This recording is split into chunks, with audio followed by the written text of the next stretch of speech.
What if China didn't misunderstand America?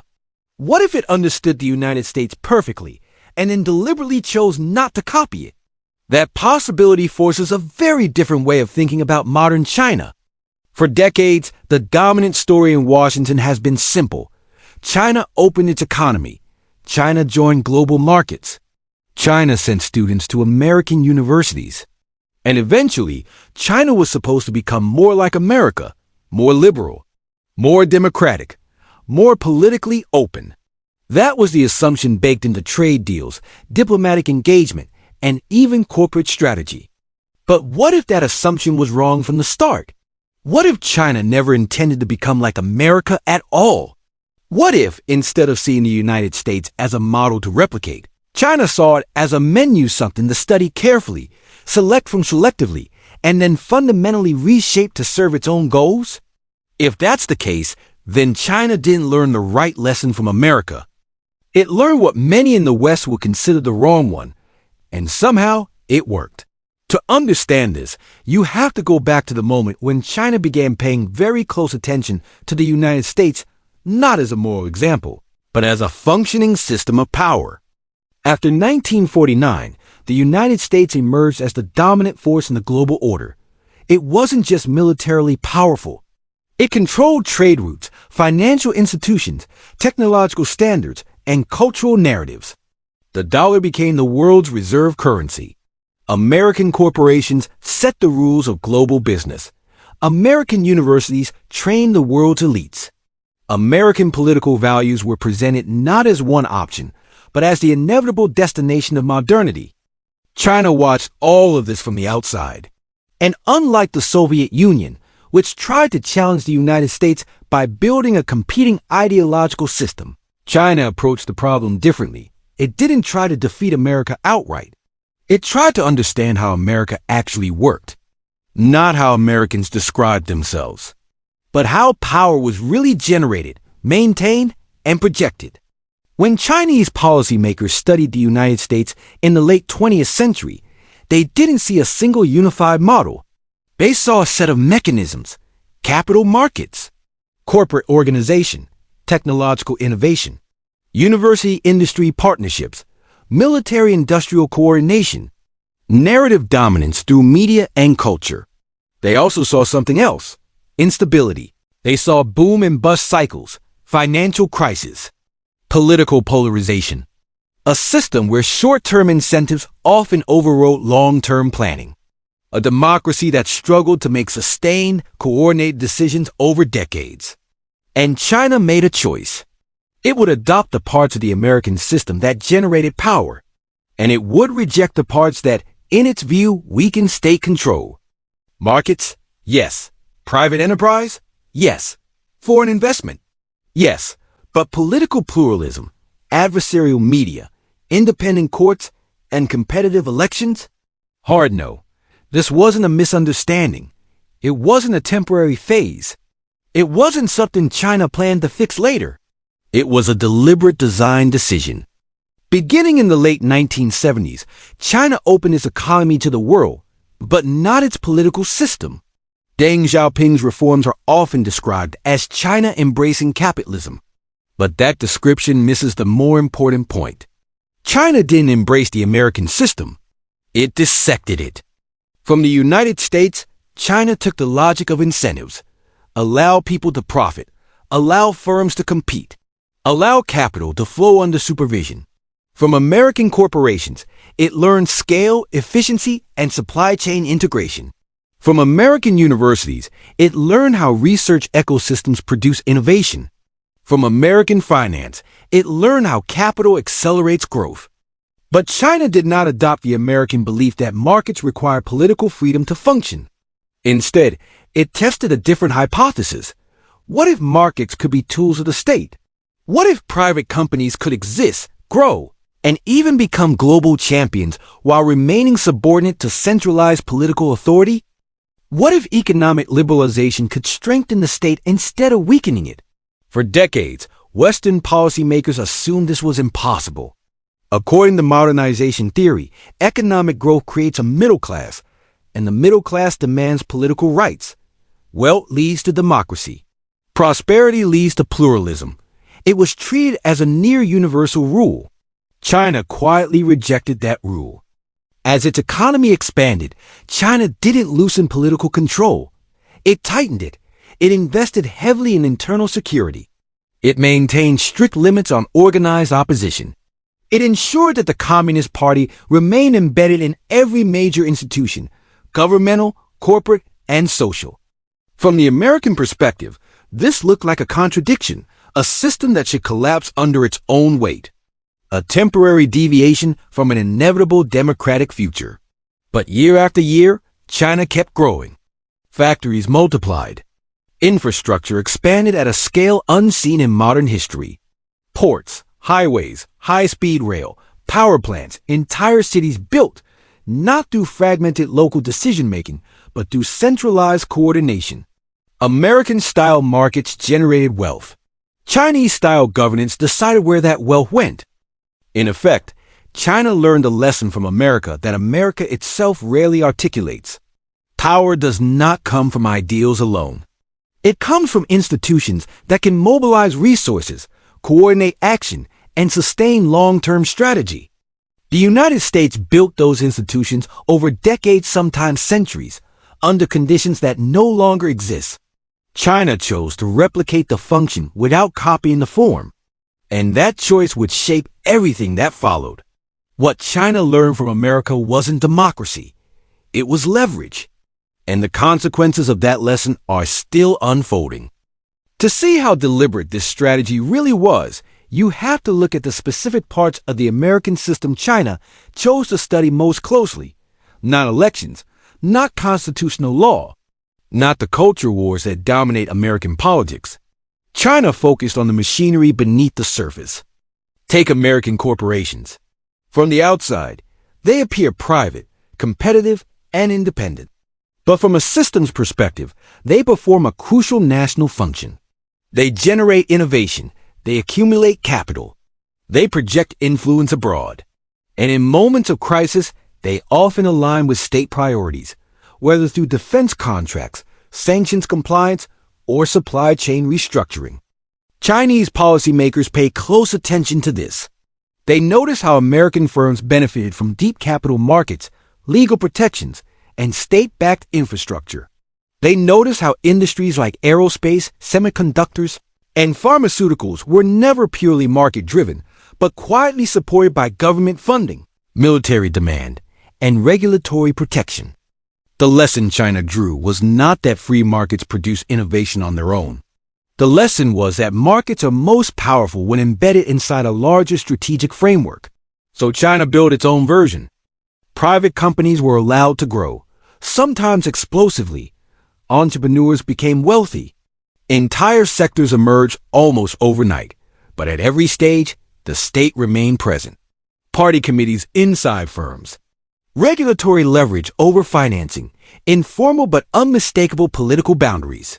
In the American system, the state influences markets indirectly. In the Chinese system, the state sits inside them. This difference matters. It allowed China to do something the United States often struggles to do: align economic activity with long-term national goals.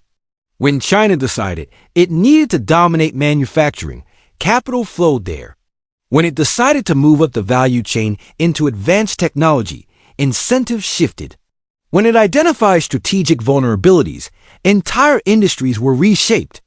From the outside, this looked inefficient, heavy-handed, artificial, but over time, it produced results. Nowhere was this more visible than in infrastructure. In the United States, infrastructure projects are fragmented across federal, state, and local levels. They face legal challenges, funding delays, and political opposition. Projects take decades. Costs spiral. China watched this closely. And then it did the opposite. When China committed to high-speed rail, it built the largest network in the world in a single generation. When it needed ports, power plants, and logistics hubs, it didn't debate whether to act. It debated how fast. This wasn't because Chinese engineers were more talented. It was because the system was designed to prioritize execution over contestation. Another American institution China studied carefully was finance. The United States doesn't just issue the world's reserve currency. It runs the global financial system. Dollar settlement, payment networks, credit ratings, and capital markets all sit under American influence. This gives the United States extraordinary leverage. China understood this early. And it also understood the vulnerability. The American financial system is powerful, but it is also volatile. It depends on confidence.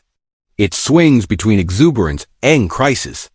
It rewards short-term performance and quarterly returns.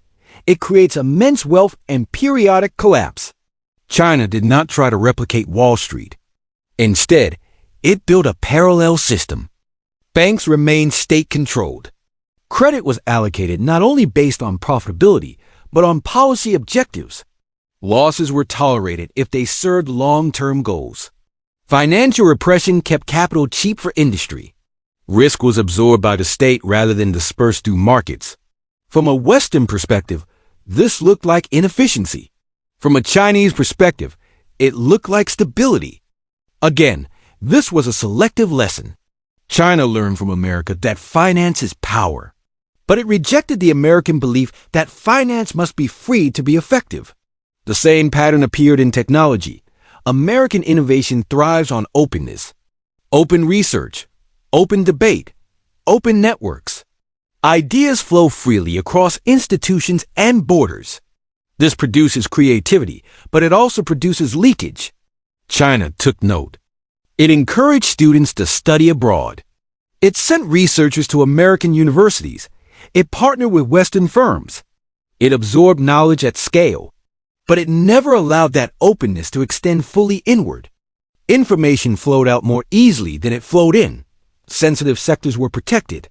Foreign firms were required to share technology. Data remained tightly controlled. The state reserved the right to intervene whenever technological development intersected with political authority. In other words, China embraced innovation without embracing openness. This directly contradicted Western assumptions. For decades, American leaders believed that integrating China into the global economy would liberalize it. Trade would lead to reform. Exposure would lead to convergence. Wealth would lead to democracy. Instead, integration made China stronger. It gained access to markets, capital, and technology while preserving its own political structure. It used globalization not as a force that constrained the state, but as a resource the state could deploy. Over time, this produced an uncomfortable realization. China wasn't failing to become like America. It was succeeding at becoming something else. A system that combined American-style economic dynamism with centralized political authority. A state that tolerated markets but never surrendered control to them. A society that delivered rising living standards without expanding political participation. From the outside, this created a strange paradox.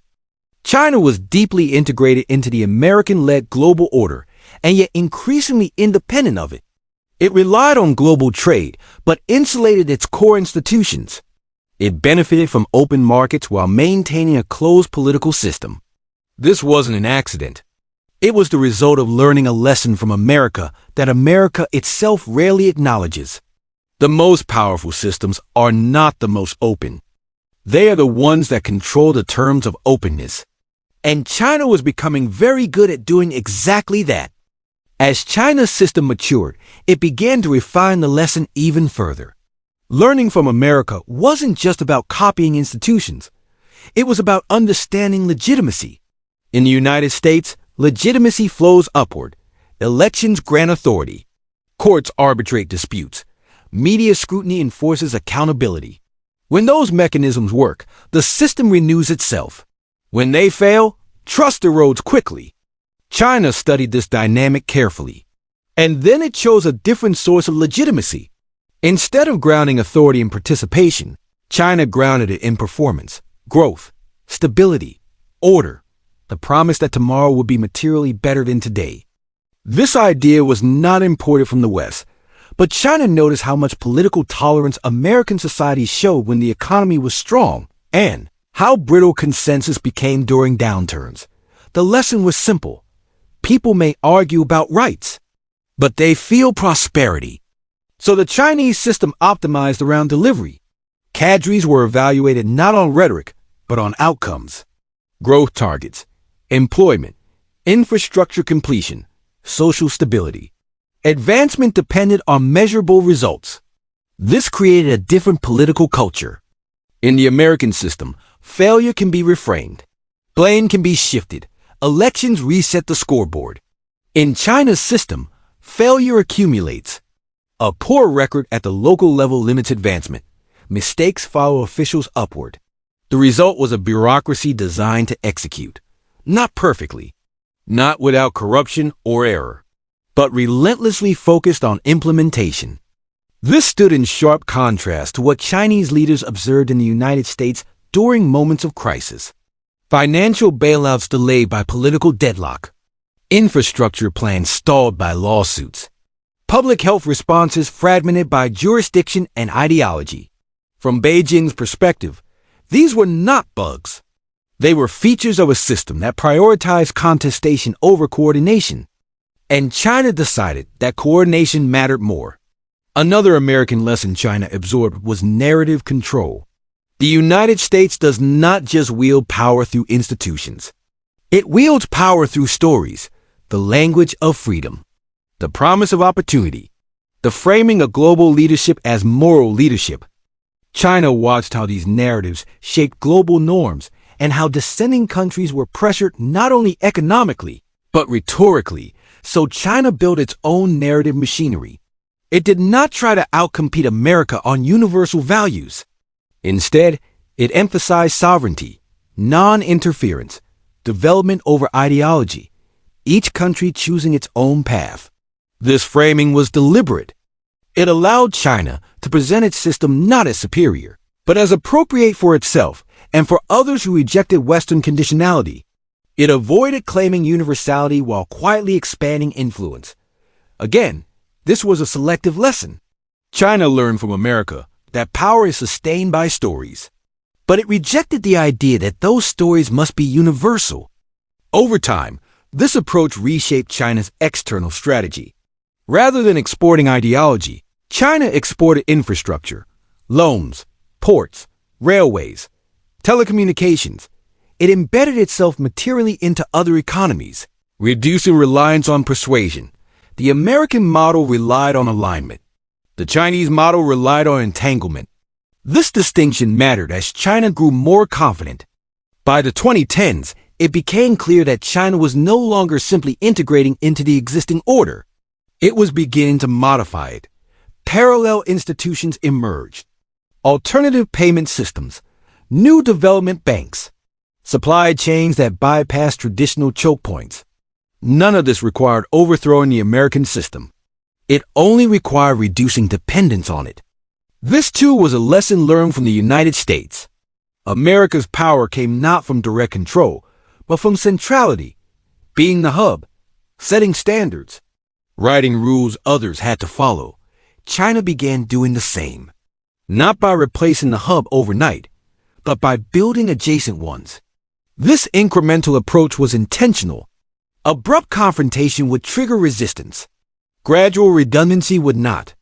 Meanwhile, inside China, political control tightened even as economic complexity increased. Digital systems enhanced monitoring. Data flowed upward. Feedback loops shortened. The state gained unprecedented visibility into society. To Western observers, this looked oppressive.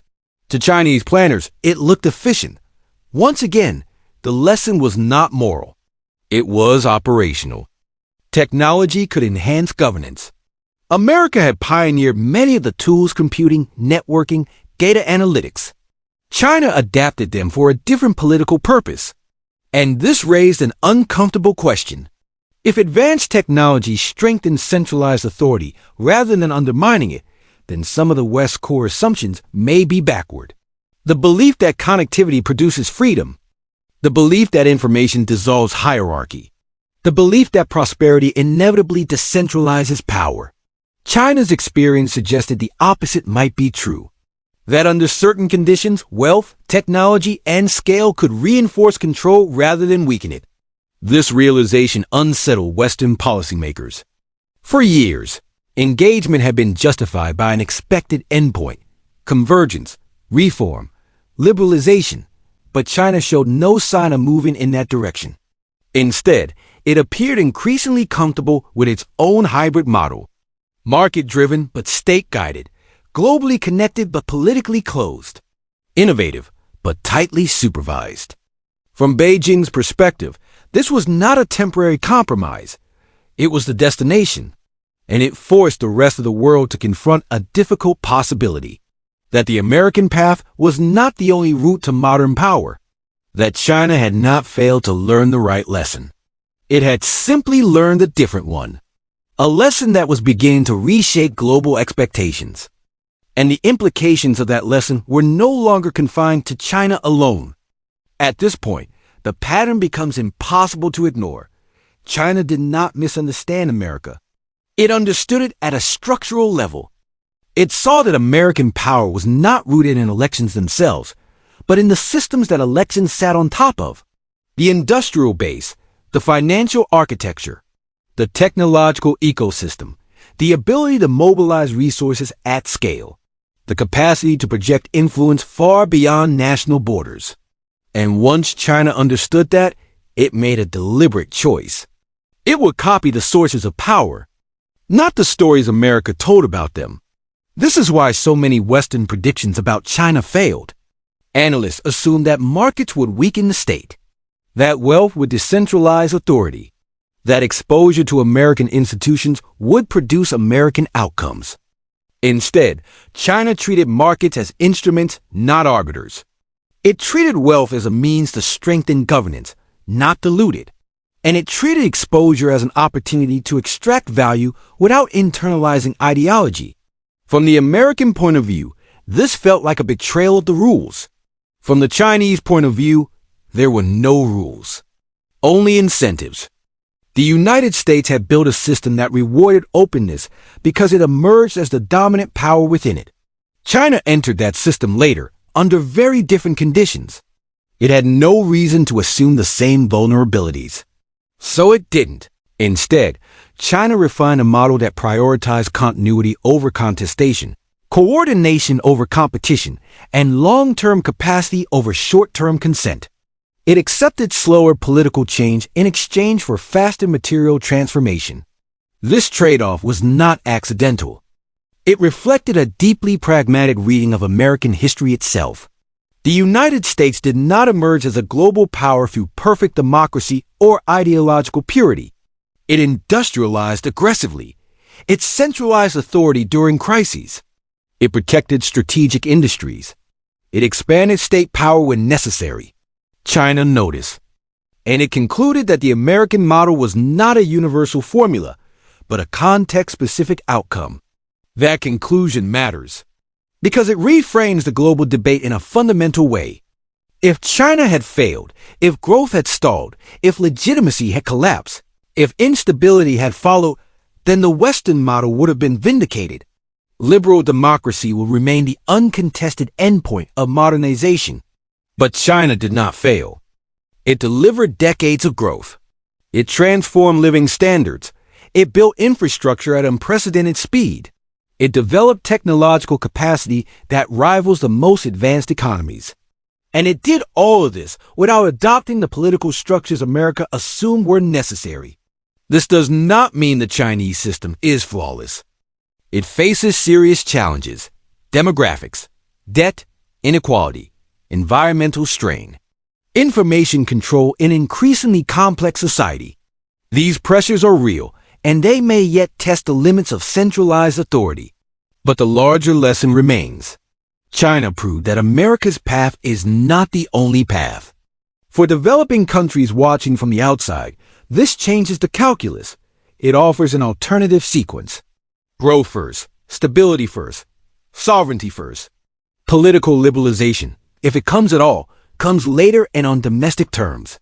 For Western policymakers, this creates a dilemma.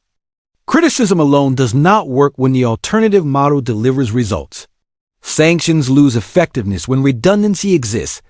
Moral arguments weaken when material outcomes diverge. And for the United States itself, the story is even more uncomfortable. China learned from America's strengths, but it also learned from America's weaknesses. It learned that fragmentation slows action, that short electoral cycles discourage long-term planning, that open systems can be exploited by actors who do not share the same constraints, and it built accordingly. In that sense, China did not reject America. It reverse-engineered it. It stripped the system down to its functional components, discarded what it viewed as liabilities, and recombined the rest into something new. That is why describing China as merely authoritarian misses the point. The more accurate description is that China is post-American in its design, shaped by American power, informed by American success, but no longer dependent on American assumptions. Whether this model is sustainable over the long term remains an open question. History suggests that all systems face limits. Centralization can overreach. Control can stifle adaptation. Performance-based legitimacy can falter when performance slows. China is not exempt from these risks. But dismissing its success as temporary or illegitimate avoids the harder reality. China learned what many in the West believed was the wrong lesson from America. That power does not require ideological convergence. That markets do not require political pluralism. That modernization does not have a single destination. And for now, that lesson has worked. The question that remains is not whether China misunderstood America. It's whether America misunderstood itself.